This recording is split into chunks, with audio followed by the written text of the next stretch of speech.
Hello everyone, welcome to Moms in Real Estate. My name is Angela Fazio and I'm your host. I'm really excited today to talk with these two beautiful ladies. But before we start, I want to give credit to the Mortgage Advantage, April Chadwick and Diane Gertis, who make this show possible through their sponsorship. We're very grateful. Thank you so much. So let's get to it. Today's topic is don't tell me I can't, right? Mm-hmm. Don't tell me you can't, right?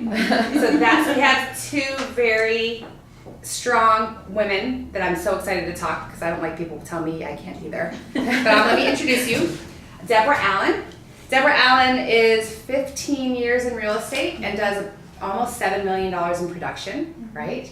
And then I've got Heather Openshaw, you've been in real estate for a long time, but only full-time for 2 years. Correct. Is that right? Yes. And your team, which we're going to talk about later, how much? 20 million?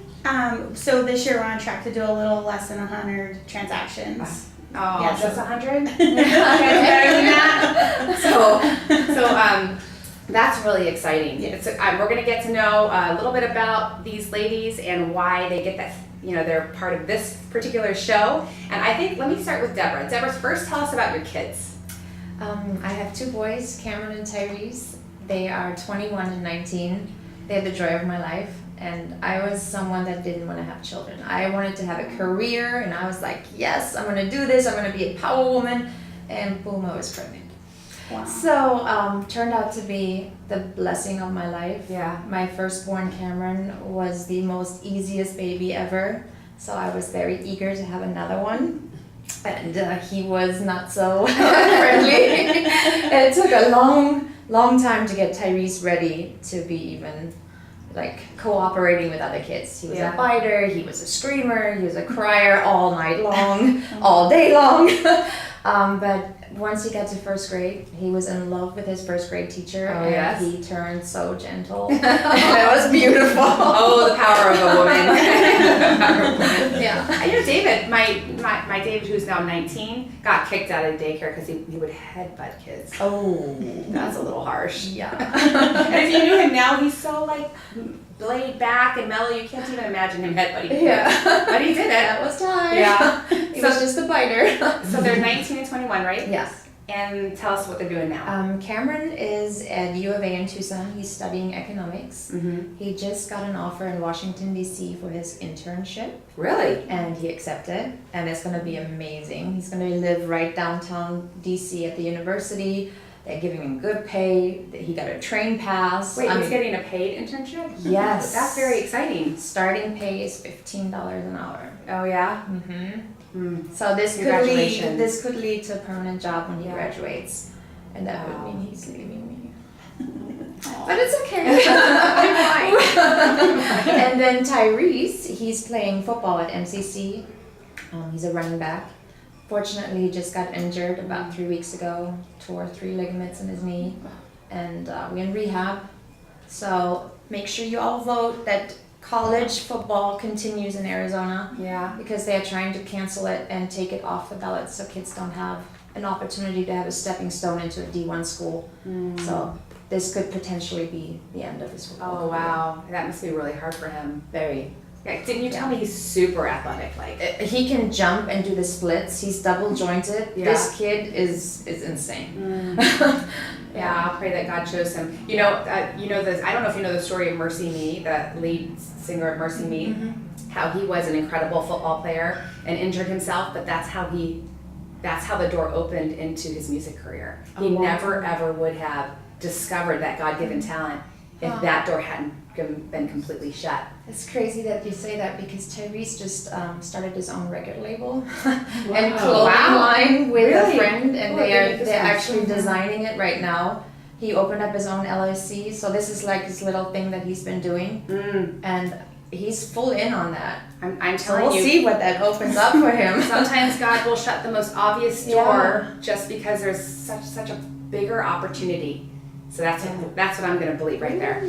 That's That'd exciting. be nice. Okay, Heather, let's hear about Cooper and Corbin. You have little ones. Yes, little boys. God loved us, so He gave me boys. So I only have brothers. 5 brothers, no sisters. So I wouldn't know what to do with a little girl. But anyway, so Cooper's 5 years old and he goes to Gilbert Christian. He's in kindergarten. And then my Corbin is 2 years old and he goes to the daycare just down the street. Yes. So yeah, they like to. We have a Polaris Ranger. They like to go on Ranger rides. I had to ask her what that was. I had no idea what that was.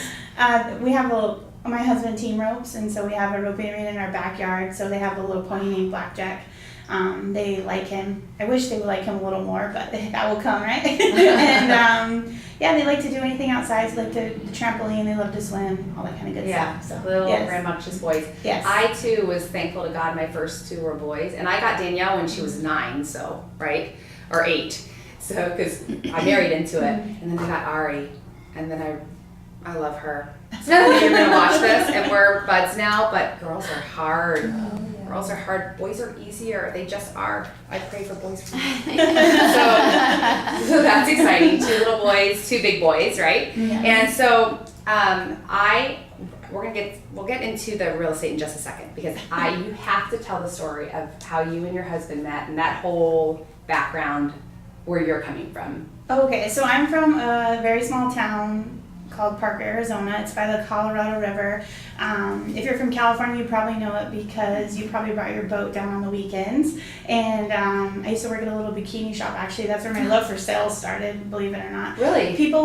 Women would come in, fill up their boats, like $500 of gas, and they would come, and I would try to see how many bathing suits I can sell them. And like a pumping of the gas of like 5 minutes long. And you can get them up to like $1,000 in like swimsuits, and then they're out the door and they go, and their husbands have no idea. We would hide the bags. Yeah, so. Woo, you're naughty. I did sales for you. You're naughty. So that was awesome. Anyways, I'm from a small town. My husband grew up in the same small town I did. My parents grew up there. And I think when we were talking, and maybe what you're looking for is, it was just kind of like poor, and so we didn't know we were poor, and we got food and everything like we were supposed to. My mom worked multiple jobs to make sure that I never knew it, but I look around now, I'm like, oh my goodness, like everyone lives like paycheck to paycheck. There's not a lot of opportunity. It's on an Indian reservation, and my dad still lives there actually, and we started high school with over 250 kids, and only 89 of them graduated. So that tells you like about the town, right? And we go home and you love it because there's so much to do. There's agriculture, there's the river, and there's great people. And I just look back and think about all the opportunities that I feel like sometimes people don't get in a small town like maybe they would here. Yes. So And one of the things that Heather had shared with me is that, and we're gonna get into the real estate part, just having like the big dreams, like I think you told me that you thought only like doctors and lawyers could make money. Yeah, so growing up, like I said, in the small town, only a handful of people actually went to college. And like when you look around the town, I can think of like 2 houses that were the 2-story houses, and everyone, those were the rich people, right? And they just happened to be doctors. So there was like 2 doctors in the town and maybe 1 attorney. And I just never realized that there was even engineers or anything like that people could go to college and have bigger lives with, because we were just never exposed to it. So, and no fault of my parents, because you do get to do cool things when you're from a small town, right? Like, so I got to play basketball, volleyball, and softball, and I was a yearbook editor. And in bigger towns, you kind of have to pick one, right? And then that's all you do. So there is great ways to be about a small town. It's just you don't get to see a lot of the opportunity and don't get to realize how much money there is and how money can make your life easier and enhance it and do the work of God and all the things that you have planned with it when you're not exposed to it. So it's true. It's true. I think that's super interesting because I think we all have that tendency to have mind blocks in one way or another, right? Because none of us we don't have the mind of God, you know? None of us don't get stuck. But I just think it's so interesting about your success now and all the things that you've realized in your life, and you look back and go, I never would have dreamt that if I would have stayed there, right? That wouldn't have occurred to you or even been an opportunity. Right. And I think it's kind of bred into you as well. So like I was sharing with you, even now my parents both have regular jobs. One of them's retired, but I know in the back of their hearts they're worried for me, right? Because I don't have a regular W-2 job. I don't get a paycheck every 2 weeks. Oh, you work too much. Oh, you don't work enough. Oh, what if this happens? No, what if that happens? And I think that coming out of an environment like that, you have to program yourself and have a good spouse, honestly, that helps you think differently and to remind you where you're going. So. And so you and your husband met in High school, yeah. Yeah, that's so cool. Yeah. I was in the 8th grade band concert, and I was actually friends with his sister, and apparently he spotted me or something while we were playing our clarinets, but anyways. That's fantastic. Anyways, so he went home and asked his sister for my number, and his sister assumed it was for one of his friends, not him, and then he started calling me, and so that rest is history. That's so Yes. great. Look at that one with the clarinet. That's my future wife. Yeah. So good. And for the record, we go Christmas caroling with my in-laws family with instruments. And I forgot my notes, so I have to play the clarinet with my sister-in-law because she knows everything. So yeah, I'll play every 4th note. You're playing the air clarinet. Yes. Did you know that Sheridan plays the air? I do. It's a good story. That's another story. All right. Well, thank you for sharing all that. That's so cool. And Debra, you're so uninteresting. Why don't you tell us about yourself and where you came from and how did you get here and give us all of it. Oh boy. So I was born in Germany. My mother is from Singapore, and she was a beauty queen. She was an actress. She was a dancer, and she left home at a young age because her mom was a little controlling. My grandmother was Taiwanese French, and she was a professor at a university in Singapore, and she was kind of very, very strict. And your mom was not. Oh, my mom was not. Free spirit. Well, she grew up in a convent, in a Catholic convent, and then when she was 15, she was released from there to help my grandmother raise the remaining siblings. And that's when she went to start beauty competitions because she was really beautiful. And then she saw money and she won a car when she won in Singapore, and then she felt freedom, and then she got married when she was 16 to a 30-year-old to run away from home. It only lasted 30 days though. One for every year of his life. And then she joined a tour that was worldwide and traveled the whole world. Wow. And my father, in the meanwhile, he grew up in a small town in Germany. And his father died when he was 5, so he grew up with his mom and his grandmother. And he's like, there's no way I'm going to stay. And at 15, he left to join the sea. He was on a boat and traveled the world. So both my parents were young and left home very young to travel the world. They met in Spain. My mom was performing. My father was at the harbor with his ship, and she had a little chihuahua. And he was barking in the room, so the hotel manager told my mom, you cannot perform, you're disturbing the guests. And she saw my father was Googling at her, and he became the babysitter of the dog. And the minute he was watching the dog, he's like, I'm marrying this woman. I'm going to follow her. I'm going to make it happen. And he did. I didn't hear that part. That's He so cool. followed her, and they went to Finland because that's where her next tour was. He abandoned ship. He went there. He's like, this woman is going to marry me. Wow. She wound up marrying him. 8 years. They toured the world. He became her manager. Yeah. And then he wanted a baby, and they settled down in Germany because he wanted to be somewhere subtle. Since of his experience of being on a boat, he landed a really good job in the harbor of the town I was born in, Bremen, Germany. And then the rest was history. I was born, only child, then they moved us to the countryside, a very, very small town.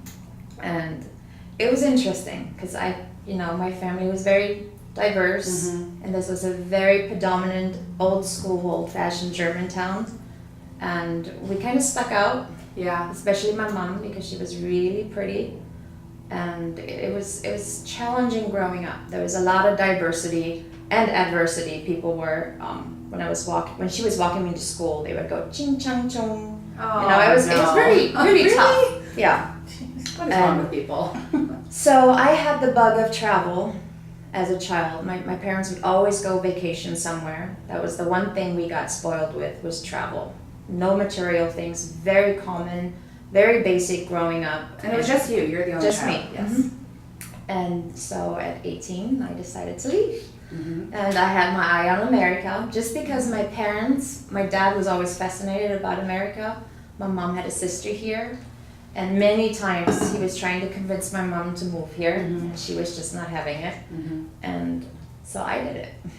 And you got help from her sister. From her sister, yes. And then eventually I got married. I joined the military. I was in the Army because I needed a little bit of discipline. I was, I was an only child. I was a wild child and I needed to be tamed. And the military did a really good job. And then when I got out of the service, I worked as a detail recruiter in Tucson. I was attached to a recruiting command in Tucson and was there with my ex-husband, the father of both of the boys. And that was a wonderful experience too. And that's how someone approached me to say I was in the wrong field and I should join Real estate. real estate. I think that's fascinating. That one person who spoke into your life at that moment changed the whole course. All of it. Everything. The whole I course didn't of even your know life. what real estate really meant at that time. I knew the military and I knew how to be a mom. Mhm. That was it. And his name is John Barry. He's in Tucson. He's a broker. And till this day, he calls me at least twice a year. How's my rock star doing? Nice. So he was an inspiration to me. He mentored me for one solid year, showed me listing appointments, buyer appointments, to pay attention to detail, to always put the client first, never look at the commission until it's a done deal, until they have the keys, So yeah, he was a big impact on my life. I think that's fantastic. We talk all the time about how we have to find out how we are uniquely talented and then bless others with that unique talent, right? Mm-hmm. And he did a great job. I mean, does he understand like the impact that just because he took the time to say you're in the wrong field and then invested a whole year, which I get it. I'm sure you played him a splitter, but that's probably not where it came from. No, it came from his heart, right? It was genuine. Yeah. Yeah. That's so great. That gives me goosebumps. I Yeah. love that story. Okay, so now that we see how boring both of you are, let's talk about your careers a little bit because I think it's quite impressive, both of you. I'll start with you, Heather. Okay. At first, when I was looking at your information and I saw 2 years, I thought, oh my gosh, she's only been in the business 2 years, right? But you started very part-time, and give us a little history of that. Yeah, so I got my license in 2005 when I was at the University of Arizona, so bear down for your son. And my mom and I actually got it together and did nothing with it. I was with a broker down there, went through some training courses in selling houses, etc. Because again, going back to my small town mindset, I didn't realize that it was a job, and not to offend anyone, but I sort of thought it was just for part-time people, moms who wanted to make some extra money. I didn't realize that there's a real business to be built inside of this industry. So I graduated from the U of A and I went and worked at PetSmart Corporate. And I was commuting to North Phoenix, so an hour and a half one way every single day with my carpool partner. So from there, I had Cooper, my son. He had a little bit of developmental delays, and my mother-in-law was actually taking him to all of his treatments, like 3 days a week, and I felt the need to be closer so I could help with my own child. So I left there and went and worked for U.S. Foods, which was closer, and I probably shouldn't have said the name of the place because I hated it. So, sorry. It was all personal. And remember how earlier you talked about one door closes and the other one opens? Yes. If I would have never left PetSmart and I would have never had my child and never had developmental delays, I would never be here. And so as awful as I thought it was in my own mind, I would have never jumped off the ledge and left a job like that to be in real estate full time. So it's good, right? Everything happens for a reason. It's true. Right. So while I was working at U.S. Foods, one of my friends was like, hey, I'm going to sell my house. Do you want to help me? I had no idea what I was doing. Literally, my broker did all the comps. And I figured it, I'm smart, so I figured it out, right? But was nowhere near qualified for the job. Anyway, so I did what I was supposed to. We sold the house, held open houses. I started meeting the neighbors, and then I started selling properties only in that particular 200 group neighborhood. And it just kind of went from there. So I would do 8 or 9 deals here and there a couple years before I quit. And then when I had my second child 2 years ago, I had to decide if I wanted to go back and be at the corporate level and work my way up to be a VP or something like that, or if I wanted to stop doing that and sell real estate full time. So when your part-time job is making more than your full-time job, you kind of have to reevaluate things. Yeah. And so my husband and I sat down and I said I wasn't going to go back. So I never went back from maternity leave to my other job. So at that time when I left, I was selling 24 houses as my part-time job. And then last year sold 64, and then this year we're on track to do almost 100. So I am not surprised. I'm not surprised whatsoever, because just sitting here for the first time face to face with this woman, I can't help but love you. Like, you know what I mean? When you just have that kind of an attractive personality. I'm sure you work extremely hard. I'm sure you do a wonderful job. But people who do well, there's something about them. There's something about you too that makes people want to work with you, right? Mm-hmm. So your team's small. It's not like you have. Correct. Tell us about that a little bit. So up until a month and a half ago, there was 3 of us, myself, another agent, and we have the best transaction administrative person you can have. And so there was just 3 of us. And the past 6 months, we've been building out systems because we know we want to grow bigger and help more people. In order for us to help more people, we have to help people in 2 ways. One, our clients, and then also people on our team. And so we've hired 6 new agents over the past month and a half that are brand new agents, and 4 of them have already done 1 deal. So that's awesome. Yes. Congratulations. Yes. Doesn't that feel good to help people get started? Yeah, so Yeah. I say I love selling houses, don't get me wrong, but the joy of seeing someone, so one agent on my team, she did 2 deals before she met me, and she's going to do 24 deals this year. That joy is more profound than any listing or whatever that I can do. So. It's the truth. Yeah, when you get to, we love our agents here and our staff like their family. Yeah. And we get so sad when somebody doesn't succeed, and we are so full of joy when they do. And I know exactly what you're saying. Yeah. That's cool. Mm-hmm. Deborah, you have the greatest real estate story. No. You do. You have to bring us just a little bit through your history of how we heard how you started. Yeah. But then, So when I transitioned, my first year was in Tucson, and then I transitioned out here to Phoenix, and I seek the same brokerage, what used to be Prudential at the time. I've been with the same broker the whole 15 years. Wow. But I wanted to be different when I got into real estate, so I decided to go to Madrid, Spain, and it was an international real estate convention. And that's where I first dabbled into doing international referrals, and that's when I got introduced to Panama. Did a trip to Panama, to Argentina, to Mexico, and met all these different developers and builders. And like right at the beginning of your career. 2005 is when it's all started, and I got in real estate in 2003. And it just opened up so many opportunities. And in 2006 to 2008, I was doing a lot of referral business to Panama, and clients that I've met at airports, or they just found out that I have connections and I can put them in touch with people that are trustworthy, that I, screened prior, and they invested into properties down there for $63,000 that I'm now selling for $300,000. That's so awesome. And they are at retirement stage now. That's so awesome. And they just always said, I can't believe we listened to you 10 years ago. It's fantastic, best investment ever. And it's so beautiful down here. And that was just to make things different that I dabbled into. I wanted to fulfill myself too, that real estate actually brings me a joy. Yeah. So. And you went through the whole short sale thing. And I went through the whole short sale thing. And I met a realtor, a broker from Boston at one of the NAR conventions, who told me our market is going to tank. And I was like, nah. That was during 2006. I was like, it's going to be crazy forever, right? Because I was still new in the business. He's like, nope. He's like, you're going to have short sales. I'm like, what is a short sale? Bad enough I had to learn what an easement was, for English being my second language. Now you're talking about short sales. I had no clue. Right. So he filled me in, explained it to me, and I kind of had a little bit of an aha moment. It's kind of true. Can't keep going up. Something has to adjust. And when it did, Boy, it did. Oh my, everything he taught me and explained to me just came to realization. And that led me to be on the panel with AAR to create a short sale addendum.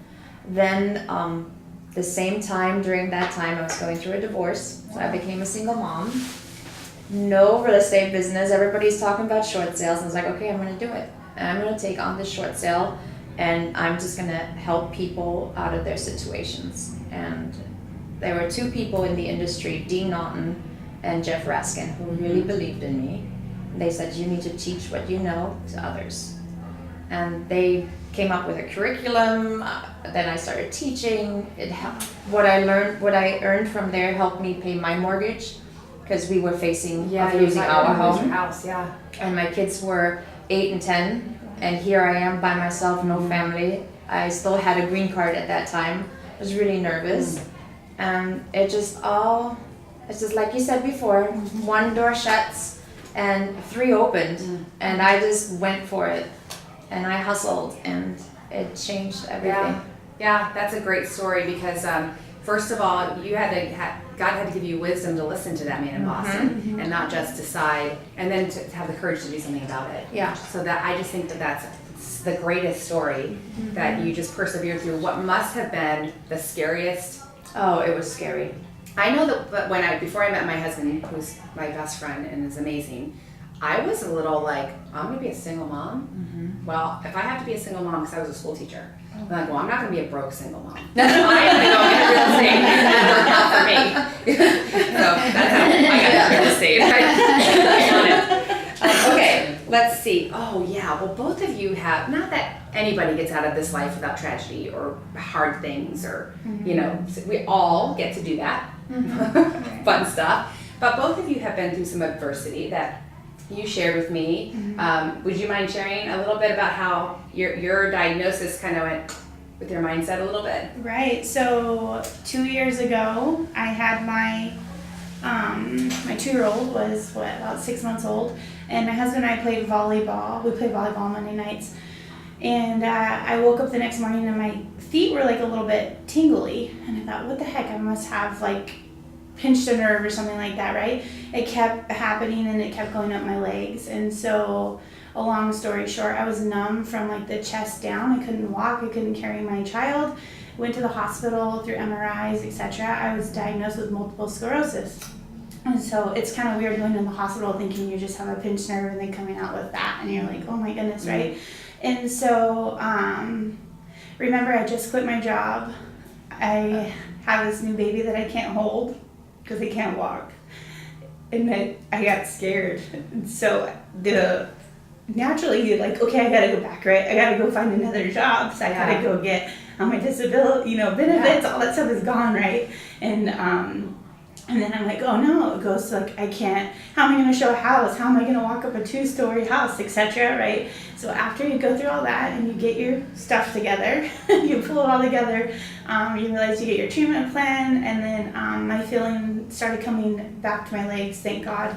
And so now I just have I live with just a little bit of it and then regular treatments, but at that time, it was kind of like a dark place, right? To think like I'm gonna give up on what I've just created and all that kind of good stuff. I have the best husband, and so we figured it out. And so I hired someone, an agent, for the wrong reasons, which is again a blessing in disguise, right? Because she pushed me to create these systems and processes in place, and it kind of helped me think from going from I'm just gonna be an individual agent to I want to build a business, because now I'm like, okay, if something happens to me, my business will go on. I have shared my knowledge with other people and can help them build a business, and they can go show houses and they can do things like that, and so it's better for everyone. So I did have my little weak moment, and then I pulled it all back together, and we're gonna keep going forward. It is what it is, right? God gives us trials, and that was mine, and whether I someday can walk or not, it doesn't matter, because I will go forward and do what my plan is. Yeah,